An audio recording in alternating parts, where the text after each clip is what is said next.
Muy buen y bendecido día tengan todos ustedes. Quien les saluda Mariana del Valle Buitrago Rodríguez y dando continuidad a la asignatura Legislación de Trabajo y Derecho Laboral y Seguridad Social dentro de este intensivo 2025. Vamos a dar inicio a esta unidad temática número 3 que contempla una serie de conceptos fundamentales que fomentan el desarrollo de la actividad laboral en Venezuela. Y sin más preámbulo, vamos a iniciar esta unidad temática dando paso al primer concepto referido a la libertad de trabajo, el alcance y sus limitaciones. Cuando hablamos de la libertad de trabajo, debemos mencionar que este es simplemente una arista que va a surgir de esa posibilidad que tenemos todos nosotros de realizar actividades económicas sin más limitaciones que las establecidas en la Constitución y en las leyes. Vale decir, esa garantía de corte constitucional que está establecido dentro de nuestra Carta Magna también es aplicable dentro de la relación laboral. Por ende, la Ley Orgánica del Trabajo de los Trabajadores y las Trabajadoras dispone en el artículo 30 específicamente que toda persona es libre para poderse dedicar a la actividad laboral que crea conveniente, sin más limitaciones de las establecidas en la Constitución y las que estén dispuestas en las leyes dentro del ordenamiento jurídico venezolano. Lo que significa que ninguna persona puede impedir a otra el libre ejercicio del derecho al trabajo, ni tampoco puede constreñirla ni obligarla contra su voluntad a la ejecución de alguna actividad que encuadre dentro de lo que se conoce como la actividad laboral. Sin embargo, existe una limitación que está dispuesta en el contenido del artículo 31 de la Ley Orgánica del Trabajo de los Trabajadores y las Trabajadoras. Y esto ocurre cuando una persona vulnere los derechos de terceros o los principios que están dispuestos en la Ley Orgánica del Trabajo de los Trabajadores y las Trabajadoras. De allí entonces que el Ministerio del Poder Popular, con competencia en materia laboral, es decir, en materia de trabajo y seguridad social, puede, a través de una resolución que evidentemente debe estar motivada, impedir que haya inamovilidad laboral de un trabajador debido a su participación en un conflicto laboral legalmente tramitado. Imaginemos en este momento que estamos trabajando en una empresa textil del estado Táchira y que esa empresa tiene, por decir algo, 120 trabajadores.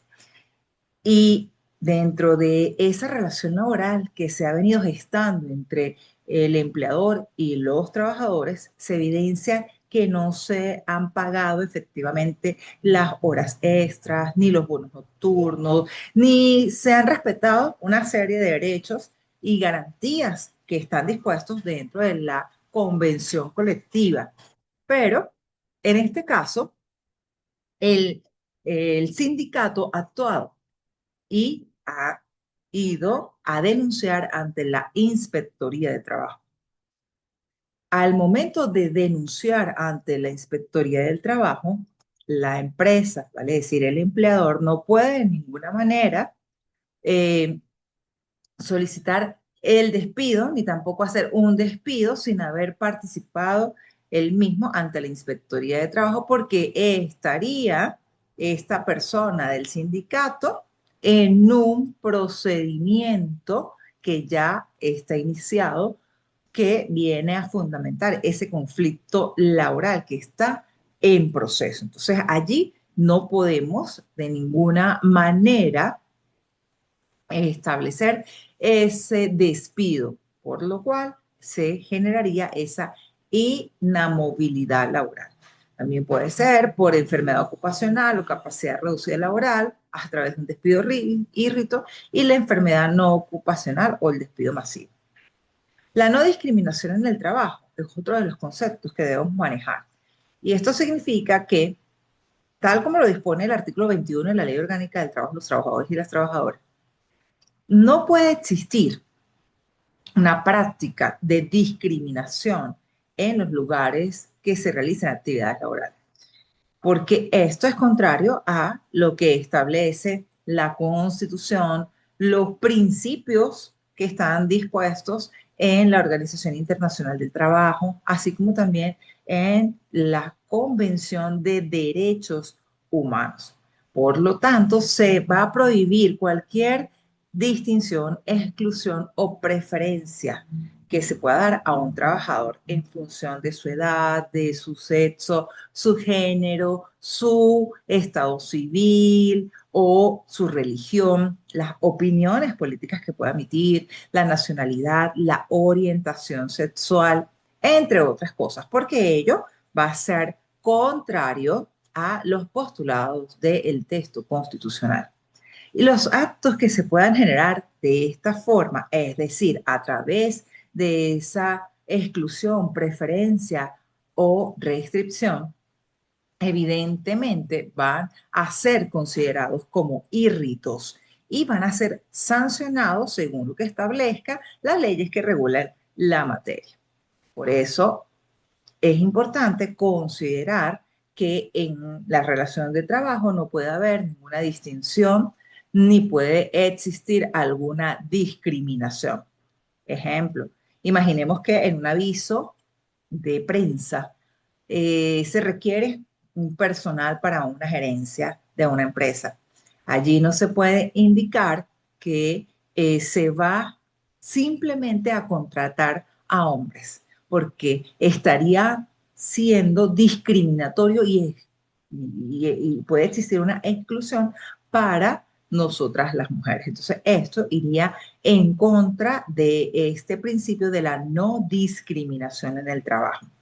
Eh, También están las condiciones laborales, que se den condiciones laborales especiales para el caso de alguna mujer, y eso también es contrario, o que se establezca la terminación del contrato de trabajo porque una persona ha hecho una o ha emitido una opinión sobre algún punto político. Y esto evidentemente puede ser eh, un precedente para que exista discriminación en el lugar de trabajo.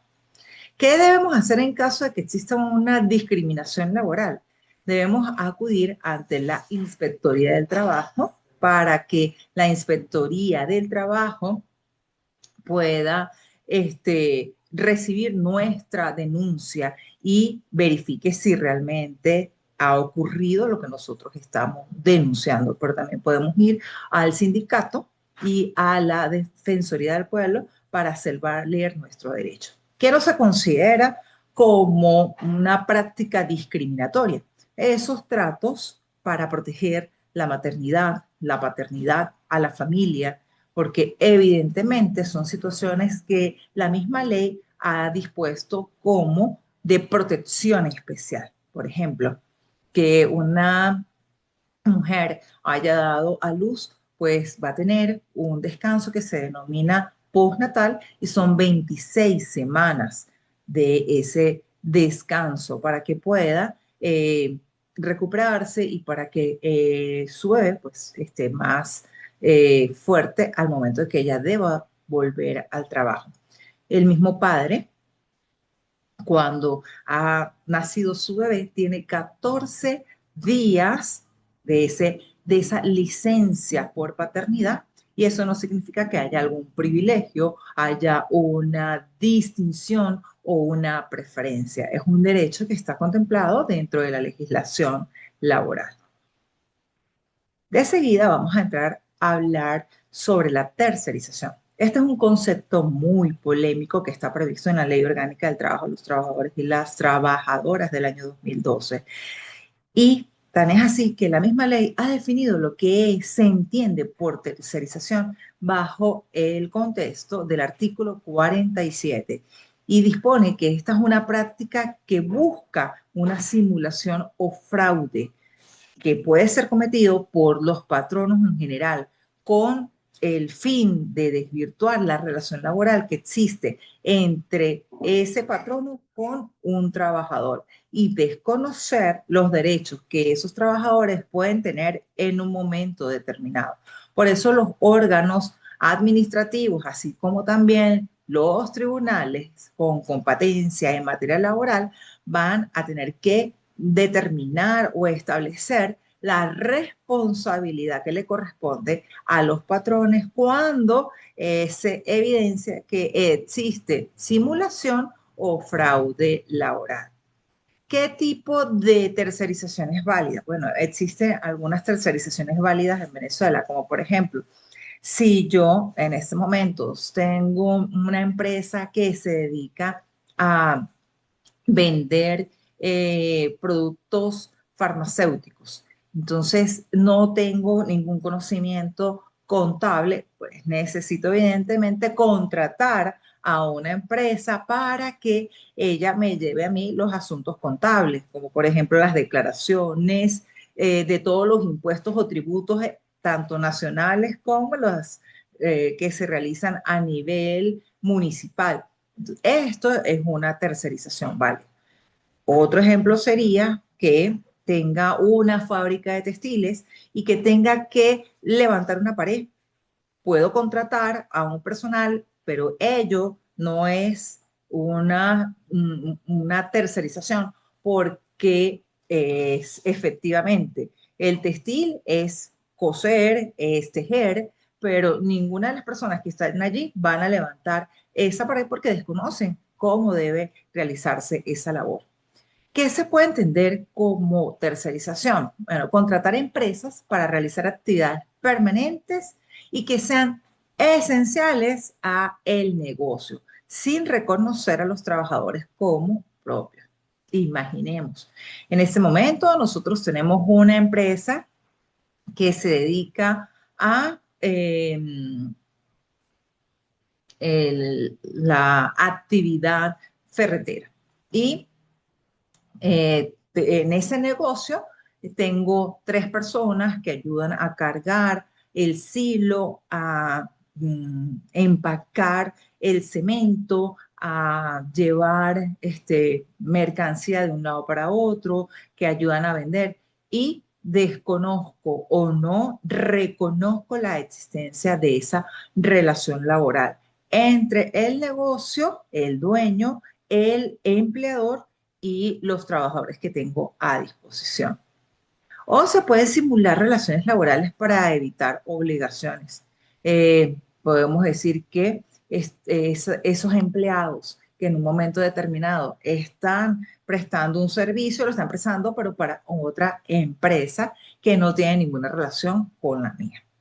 Aclarado entonces lo que es la tercerización y los tipos de tercerización válidas en Venezuela, vamos al siguiente concepto que está basado en la protección laboral especial a la madre, padres de familia en Venezuela. Hace poco hablamos del principio de la no discriminación y dijimos que había una excepción y la excepción estaba referida a esa protección laboral especial a la familia, a los padres y madres, producto de esa garantía constitucional de proteger a la familia. Y vamos a empezar haciendo una clasificación de cuáles son esos derechos que están previstos en la Ley Orgánica del Trabajo de los Trabajadores y las Trabajadoras en función de esa protección especialísima que se trae para los padres de familia y, por supuesto, los hijos. El primero es cuando la mujer está en estado de embarazo, también llamado de gravidez.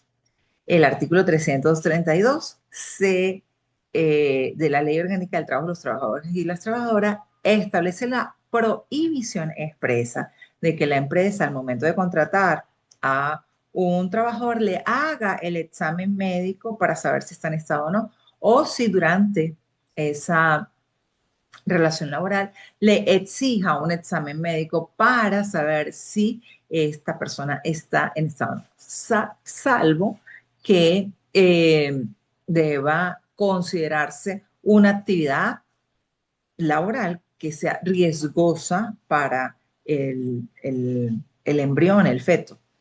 El artículo 333 hace mención de actividades prohibidas por razones de embarazo.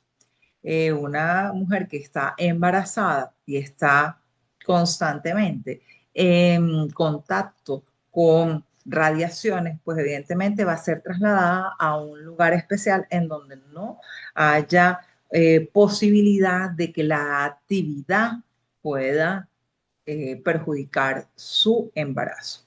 Y esto no debe considerarse como un despido. El artículo 334 establece la necesidad de traslado para proteger el embarazo y el artículo 335 da una protección especial desde el momento en que la mujer eh, queda embarazada hasta 2 años después de su embarazo. Y eso es lo que se denomina la inamovilidad laboral por maternidad. Luego tenemos el descanso pre y postnatal. El descanso prenatal es el que toma la mujer antes de dar a luz y está referido a 6 semanas desde el momento en que ella solicita su permiso para poder dar a luz. Y el postnatal es el que refiere a las 20 semanas siguientes al momento de haber dado a luz. Y en el caso de que exista una adopción, establece la Ley Orgánica del Trabajo de los Trabajadores y las Trabajadoras que ese descanso que se le otorga a la madre adoptante es de las 26 semanas, que evidentemente van a corresponder a el periodo pre y postnatal que se le otorga a la madre que ha dado a luz. ¿Y esto por qué? Porque esta mamá tiene que vincularse, tiene que crear esos lazos de afinidad con ese bebé que está adoptando. En el caso del hombre, también se le da una licencia y esa licencia de paternidad está prevista en el artículo 339 y corresponde a 14 días desde que su pareja, esposa, haya dado a luz. Efectivamente, se le conceden 14 días para que él pueda compartir estos primeros momentos, tanto con su esposa como con su bebé. Y en cualquiera de los casos, eh, tanto el periodo pre y post natal de la mujer, así como la licencia por maternidad, debe computarse a la antigüedad. Y si, por ejemplo, se cumplen el periodo de pre y post o la licencia por paternidad y estos trabajadores solicitan vacaciones inmediatamente luego de vencerse esos periodos, el patrono debe otorgarle las vacaciones que ellos no hayan gozado para que puedan seguir manteniendo esa protección laboral especial a los padres de familia. Ahora bien, luego del parto le van a surgir una serie de obligaciones al patrón, dentro de las cuales está la creación de un centro de educación inicial con sala de lactancia en el lugar donde está efectivamente esa empresa. Y esto ocurre cuando existan más de 20 trabajadores. Y en ese centro de educación inicial, evidentemente, tienen que existir personas capacitadas. Tiene que existir, además, ese lugar para que las madres puedan tomar el descanso y puedan dar lactancia a sus hijos y que efectivamente esa educación inicial vaya a cubrir lo que nosotros denominaríamos el kinder o la educación preescolar. Pero imaginemos que el, el patrono no tiene espacio para la creación de ese centro de educación inicial. Entonces, él puede cumplir con la obligación, tal como lo dispone el artículo 344, a través de entregarle el dinero, cubrir esa cantidad de dinero que cobra el centro de educación inicial, guardería, kinder, a la madre para que ella pueda hacer lo propio y contratar ese centro de educación inicial o unirse con otros patronos para poder establecer, no en el lugar de donde se realiza el trabajo, sino en un centro de educación inicial, esa actividad. Y ellos efectivamente van a entregar el dinero a aquellas personas que realizan esas actividades dentro del centro de educación inicial. Importante, el patrono debe, luego de que la mujer haya dado a luz o luego del parto, permitirle el descanso por lactancia. Ese descanso por lactancia es evidentemente diario y este descanso por lactancia va a ser en dos oportunidades y cada una de media hora para que ella se dirija a la sala de lactancia y pueda efectivamente dar el pecho a su bebé. El artículo 346 de la Ley Orgánica del Trabajo de los Trabajadores y las Trabajadoras establece que no puede existir ninguna discriminación por razones de embarazo. El patrón no puede en ningún momento discriminar a la mujer porque ella está en embarazo. Y el artículo 347 establece que si la mujer dio a luz a su hijo y que este niño presenta alguna discapacidad o enfermedad, allí se crea una protección especial, se crea una inamovilidad permanente que impide en todo momento que pueda ser despedida esta persona, es decir, esa madre que tiene el hijo con esa discapacidad. Y el artículo 349 dispone que debe el patrono establecer la práctica deportiva, la actividad física, la recreación, y por eso va a crear lo necesario para que esa familia pueda integrarse en actividades que pueden ser mensuales o que pueden ser recreativas o que pueden ser turísticas, para que en todo momento exista la integración familiar una vez por mes. Ahora vamos a otro concepto súper importante y es la situación jurídica de los extranjeros. Habíamos iniciado este encuentro mencionando que existe una garantía que es la no discriminación que se tiene en el momento de que existe una relación laboral para el trabajador, porque no puede existir una discriminación, ni exclusión, ni privilegio para determinados trabajadores. Y esto hace generar que la Ley Orgánica del Trabajo, los trabajadores y las trabajadoras, como no hace mención a si solamente son para trabajadores venezolanos o para trabajadores extranjeros, esto va a amparar a todo el conglomerado, pero le va a exigir a los extranjeros que deban cumplir con los requisitos como la visa del trabajo y el permiso de residencia. Pero todos los demás derechos que son otorgados a los trabajadores nacionales también deben ser entregados a los trabajadores extranjeros, como por ejemplo el salario justo, la jornada laboral regulada sin que haya explotación, sin que haya esclavitud y también todos los conceptos que derivan de la seguridad social, así como esa protección que se tiene por el Estado para la protección al trabajador contra los despidos injustificados.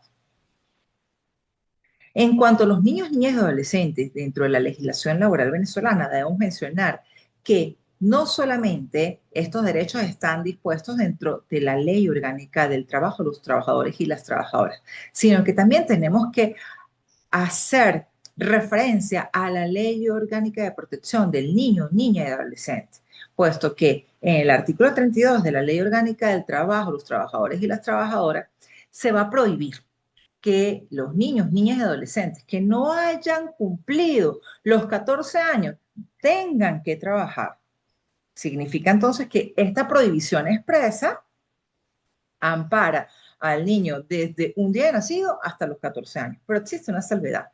Y la salvedad es cuando ese niño realice alguna actividad cultural, altruista, educativa y que no vaya a afectar su normal crecimiento.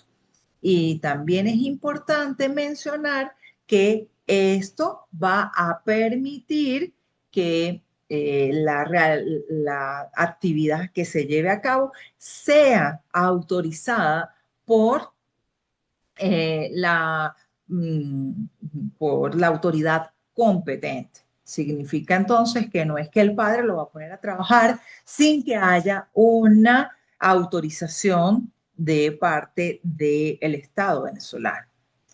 El trabajo de los adolescentes, es decir, de aquellos niños que tienen más de 14 años hasta antes de que lleguen a los 18 años de edad, va a ser regulado bajo las disposiciones tanto de la Ley Orgánica de Protección para Niños, Niñas y Adolescentes, así como por las disposiciones constitucionales. Y como hemos hecho referencia a la LUTNA, vamos a revisar qué contiene esta Ley Orgánica de Protección del Niño, Niña y Adolescente.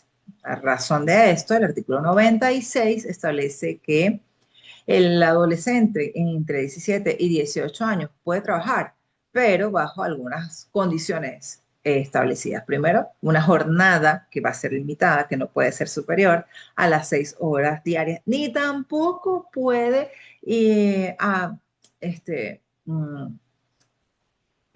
abordar lo que nosotros conoceríamos como el horario nocturno.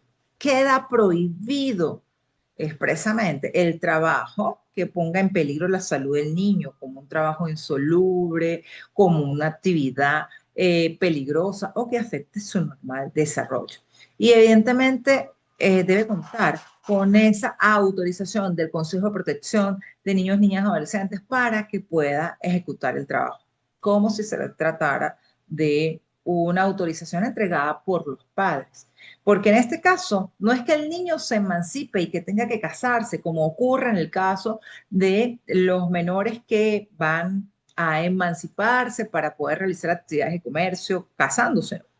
Aquí no, en este caso no, aquí evidentemente tenemos que considerar que la autorización debe provenir del Consejo de Protección de Niños y Niñas y Adolescentes y que además tiene que considerar las otras dos condiciones, la jornada que esté limitada y que el trabajo no sea un trabajo peligroso, insalubre o que vaya a afectar el desarrollo del niño.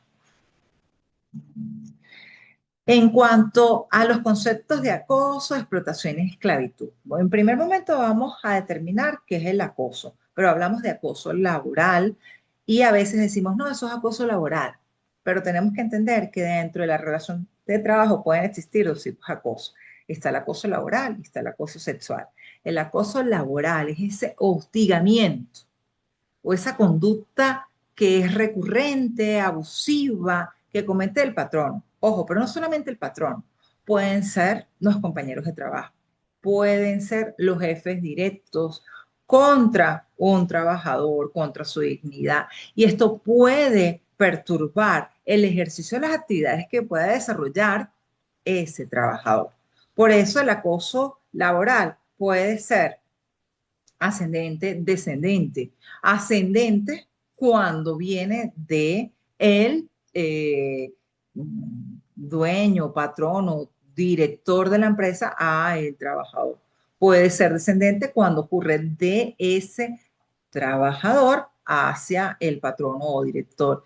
Y también puede provenir de aquellas personas que se encuentran en el mismo nivel de actividad. Como sería que estemos realizando un trabajo y estemos en el mismo nivel, todos somos dependientes y entre los compañeros de trabajo hagamos esa conducta de hostigar, de esas actuaciones abusivas y de forma recurrente. Cuando hablamos de acoso sexual, también es un tipo de conducta que hostiga y que evidentemente no ha deseado el trabajador. Y todo es enfocado a esa naturaleza sexual que puede ser ejercida a través de incidentes, bien sea por el patrono, los representantes, por los compañeros de trabajo contra el trabajador y que puede efectivamente afectar su estabilidad laboral y mantener o quitar algún beneficio derivado de la relación de trabajo. Entonces, aquí vemos la diferencia. El acoso laboral puede ser esa envidia, esa actuación de que se caiga ese trabajador para que tenga reconocimiento otro trabajador. En cambio, el acoso sexual está enfocado en esa actuación, hostigamiento, conducta no deseada ni solicitada y que está referida evidentemente a la naturaleza sexual y que incomoda al trabajador. Por consecuencia, puede afectar el rendimiento en sus actuaciones.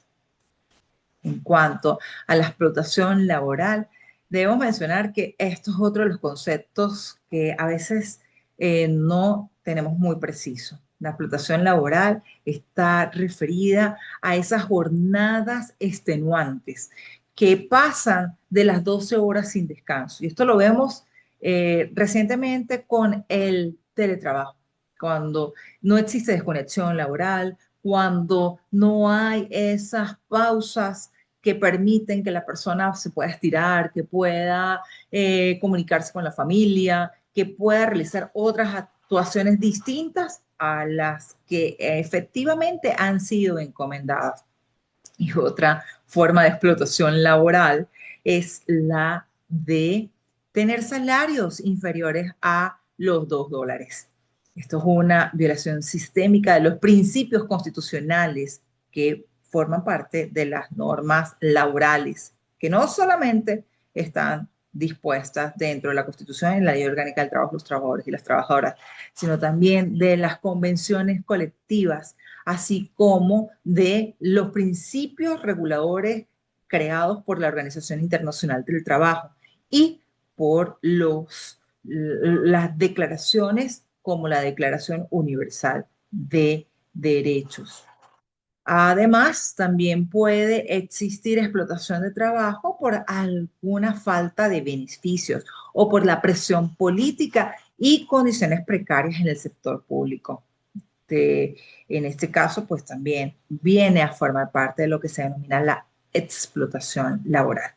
Y otra cosa que llama la atención es que el artículo 119 de la Ley Orgánica del Trabajo de los Trabajadores y las Trabajadoras establece como jornada máxima las 8 horas diarias, lo que corresponde a mencionar que una jornada de 12 horas sin descanso, esto va a encuadrar dentro de lo que se denomina la explotación laboral. Y el salario justo que contempla nuestra Constitución de la República, así como también la Ley Orgánica del Trabajo de los Trabajadores y las Trabajadoras, establece que el salario debe ser tan justo que tengamos la posibilidad de mantener a nuestra familia, tener todos los elementos necesarios para que con el trabajo cubramos todas nuestras necesidades. Luego tenemos la esclavitud laboral. La esclavitud laboral son trabajos forzados en los que no existe libertad, en donde lo que prepondera es la amenaza y la coerción. Aquí tenemos los trabajos que realizan en el sistema de minerías en algunas zonas y esto pues efectivamente se denomina la esclavitud laboral. Algunos doctrinarios han calificado el teletrabajo que no tiene descanso o desconexión laboral como no explotación, sino más bien esclavitud laboral. Otros, por su parte, han mencionado que cuando la jornada pasa de las 12 horas sin que la persona se pueda retirar de esos instrumentos tecnológicos, llámese teléfono, computador, y que está constantemente a las órdenes e instrucciones del patrono, eso debe ser considerado como explotación. Sin embargo, queda de ustedes que puedan establecer en cuál de las dos ramas puede ser considerado o bien explotación laboral o esclavitud laboral. De seguida tenemos la figura del preaviso. El preaviso no es otra cosa que ese esa figura que permite esa notificación que hace el trabajador de no continuar dentro de una organización laboral. Y su decisión es renunciar voluntariamente, retirarse voluntariamente a ese trabajo. ¿Y por qué es un preaviso? Porque le está indicando al dueño de la empresa, al representante del dueño de la empresa, que no quiere seguir y como esa relación está bajo las directrices de un empleo por tiempo indeterminado, y como no existe una causa legal justificada para irse, él tiene que mencionarle a ese representante de la existencia de su decisión, es decir, notificar al patrono con esa antelación que dispone la Ley Orgánica del Trabajo de los Trabajadores y las Trabajadoras para que el patrono pueda organizarse y pueda ir buscando el reemplazo oportuno. El tiempo es importante. Yo no puedo decirle a mi empleador, mire, mañana me voy. No, porque depende del tiempo que yo he estado en esa organización, en esa empresa, y bajo ese contrato de carácter indeterminado. Entonces, si por ejemplo yo tengo un mes trabajando en una empresa, debo participar o debo notificarle a mi empleador con 7 días de antelación de que yo ya no voy a seguir trabajando allí. Ahora, si yo lo que tengo son 6 meses, tengo que hacer mi preaviso o notificación 15 días antes de dejar ese lugar de trabajo. Pero si tengo un año o más, debo participarle a mi empleador a través de la notificación del preaviso con 30 días. Y es importante que ustedes sepan que durante este periodo la relación no se interrumpe. El trabajador tiene que seguir cumpliendo con todas las funciones que han sido dispuestas dentro del contrato. Y el dueño de la empresa, es decir, el empleador, debe remunerar normalmente ese tiempo. Pero imaginemos qué ocurre si, por ejemplo, el trabajador no participa y se va, solamente el empleador debe pagar los conceptos que le corresponden sin más nada. Si el empleador en un momento determinado le dice, yo no quiero que cumplas el preaviso, te vas inmediatamente, me participaste hoy, te vas hoy. Él sí debe, en todo caso, tiene que pagar el tiempo que ya mencionamos, efectivamente, porque no está respetando ese tiempo de preaviso. Y si evidentemente el trabajador participa y se queda, pues ahí no ocurre absolutamente nada. El patrono lo que hace es entregarle los conceptos que a bien debe producto de esa notificación efectiva. ¿Cuáles son esas excepciones? ¿Cuándo se rompe el preaviso? Mire, no existe preaviso cuando existe el acuerdo entre las partes. Me voy y el patrono dice, perfecto, se va. O cuando hay una causa justificada, como un despido disciplinario. Ah, conseguí a mi trabajador metiendo reposos que no eran reales, entonces eso es una causa justificada de despido y allí tampoco hay preaviso. O por causa de fuerza mayor o hechos ajenos al trabajador, pero que pueden ser imputables al patrón.